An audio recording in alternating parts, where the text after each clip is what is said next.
Today, we're going to show you how you can use the data capture capabilities within Envision gadgets in conjunction with AI and automation to collect customer feedback from within product and maintenance manuals and run sentiment analysis on that feedback to improve customer satisfaction and response times.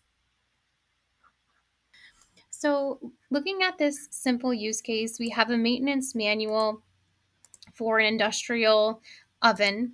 And at the end of the manual, we've included the opportunity to provide feedback. So this example, we're going to focus on negative feedback because it's important for businesses to reply quickly to negative feedback to preserve their customer relationships and positive reputation. So in this case, I will be John Smith at acme.com. And I'm going to come up with some fictitious complaint about the product. So we'll say the oven was missing, let's say, several screws, and the glass came damaged. This was feedback you're getting. Certainly something you'd want to respond to. So in this scenario, I'm the customer. I have the manual. I have a digital copy.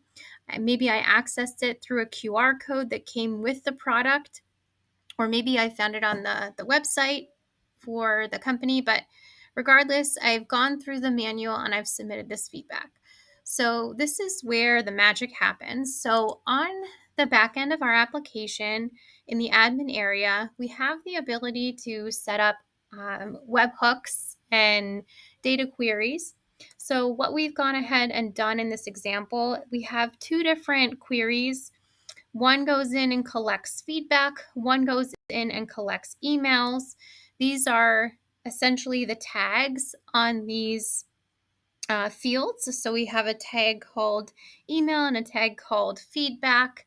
And we have a specific document that we're filtering on in this case. In other cases, maybe you would, have all of your manuals go to the same place and go through the same flow. But in this case, we're just getting everything related to this manual and this product. So we've gone ahead and set up these queries, and they filter on that document, as I mentioned, and that key for email and feedback. And then we're able to set up these webhooks. So we have two webhooks, one collecting the customer identification information. If we go here, we can see we've simply selected the query that's grabbing that information. And this URL, I'll explain a little later in the demo.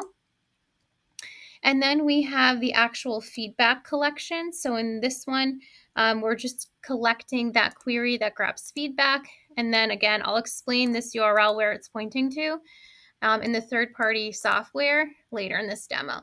So this is everything on this end. The only thing I haven't showed you is what this looks like as an author. And I'll just quickly show you the fields so you can understand where those keys came from.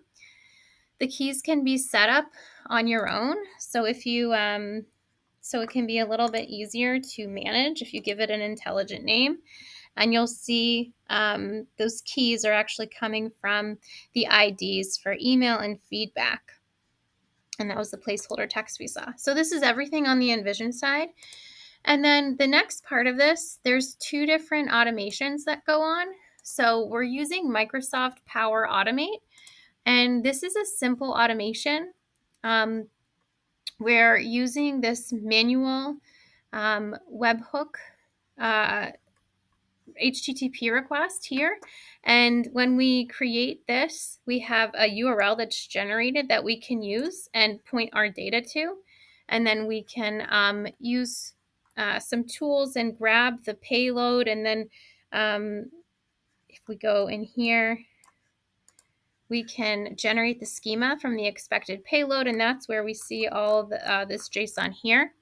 And all this first automation does is it just adds an email to a table with a customer reference ID that comes with the payload, puts that email in there as well, and then add some additional properties. And now what table is this going to? Let's switch over to Microsoft Teams and I'll show you where we're sending all this in. So I'm over in Teams. I've created a channel just for this demonstration. And you'll see I have this Excel sheet set up right. I've actually set it up as a tab called Customer Feedback.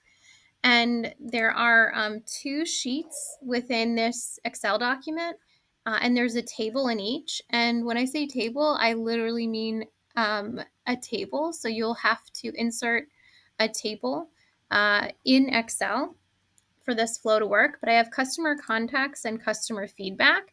So where I'm sending the customer emails is actually to this table here, and you can see some of that sample data coming in.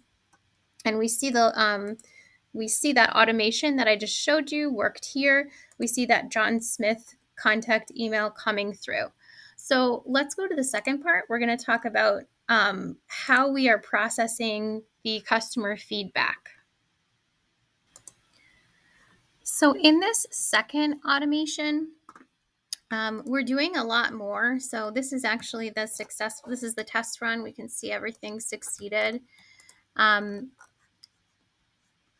if I zoom in, we can take a look at what's happening in this flow. So what we're actually doing is we're grabbing all the feedback coming in, that whole payload, and then we're analyzing the sentiment for the actual feedback text that was in the submission. So if you guys remember, I think we had a few complaints in the recent submission. So what it's doing is it's actually